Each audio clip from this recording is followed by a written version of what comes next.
House delivered an article of impeachment against former President Donald Trump to the Senate last night. That move triggers preparations for a historic trial. The House impeached Trump on January 13th for an unprecedented second time, charging him with inciting an insurrection at the U.S. Capitol on January 6th. Now, today, U.S. senators who act as jurors in the trial will be sworn in.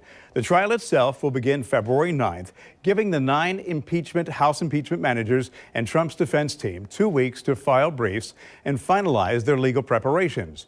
The delay will ensure that Trump has due process. Senate business to continue, like the confirmation of President Biden's cabinet nominees. It also sparked a great debate as to whether or not it is constitutional to try Mr. Trump after leaving office. News4Jax Political analyst and the head of the Jacksonville Public Policy Institute, Rick Mullaney, joins me here on the morning show. So, Rick, I did some fact checking and found there is limited language in the Constitution on this, and legal experts even disagree on the matter.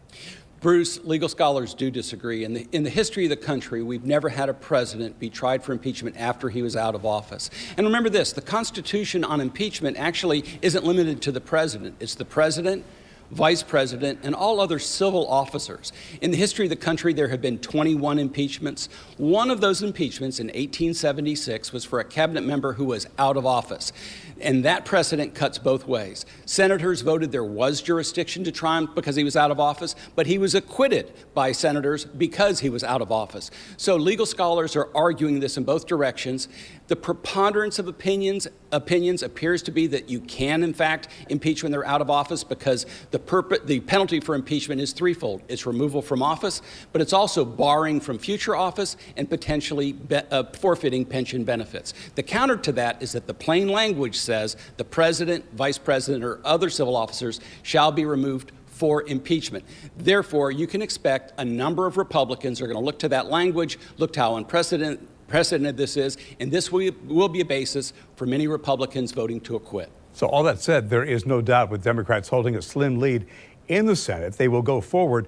That said, they need a 2/3 majority to convict Mr. Trump. Bruce, that's a tall order. There's 100 senators. 50 of those senators, of course, are Democrat. They will vote to convict. That means it takes 67 for a conviction. That means 17 Republicans. Are you going to get 17 Republicans to convict? As of today, the answer is no. Could that change in the future when the trial starts in 2 weeks? Maybe. You've had a number of senators, maybe 3 to 5, when you hear from, for example, Senator Romney, Ben Sasse from Nebraska, Toomey from Pennsylvania, Murkowski from Alaska. McConnell has been somewhat open to it, but in the end, I expect you will see probably 53 to 55 senators voting to convict. Most likely, you will see an acquittal in the Senate. So Mitch McConnell has made no secret of the fact that he wants him gone. There is a separate vote on barring him from running for office. Where does that stand? Bruce, that is one of the arguments that's used by people who say this is constitutional, that says that the U.S. Constitution provides for removal from office, but it also provides that you can be barred from future office. If you're convicted, there is a separate vote. That vote is by majority, and that vote by majority would bar you from going for holding future office. Bruce, I do think the Republicans have a real risk here, a real challenge. Mitch McConnell seems to believe that a conviction and maybe removal from office would liberate the Republican Party and purge Donald Trump. In fact, it may fracture the party even further. So for the Republicans, this is very high risk, and this is part of the justification for going forward with impeachment, that part of the accountability would be barring Donald Trump from holding future office. So they delayed the start of the trial until February 9th, which is something that was brokered by Chuck Schumer and Mitch McConnell. There's a lot of backdoor politicking that's going on.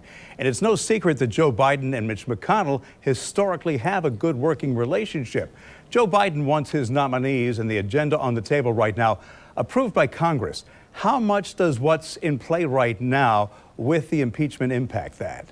Well, first of all, Bruce, these 2 weeks are very helpful to the Biden administration. You already saw yesterday that Janet Yellen was confirmed as Treasury Secretary. One of their top priorities is to get confirmations of their cabinet officials and others. They have an agenda that they want to move forward. So it is certainly not ideal for the Biden administration during the first 100 days to have this impeachment trial going on. And largely what you've seen is that the Biden administration has been deferential to Congress, saying this is for Congress to decide. But in the end, I think that Joe Biden would like to have this put behind him.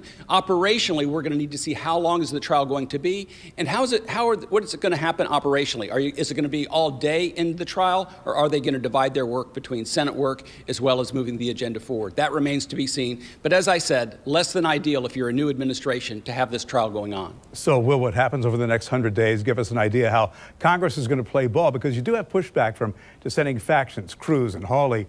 But is there enough support in the GOP to rally a call for the unity that Biden asked for in his inaugural address?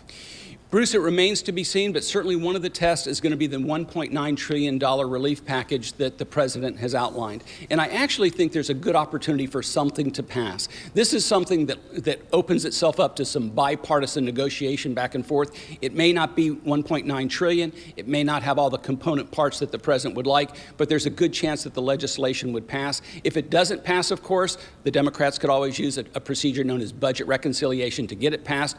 In the end, this unity challenge will be difficult. Remember, Joe Biden came to office with a big partisan divide. The inaugural speech is a step towards trying to address it, but it's going to be the actions that matter more than the words, and this package will be the first test of that effort to be bipartisan and to unify everyone. Rick Mullaney, always good to talk to you. Appreciate your perspective.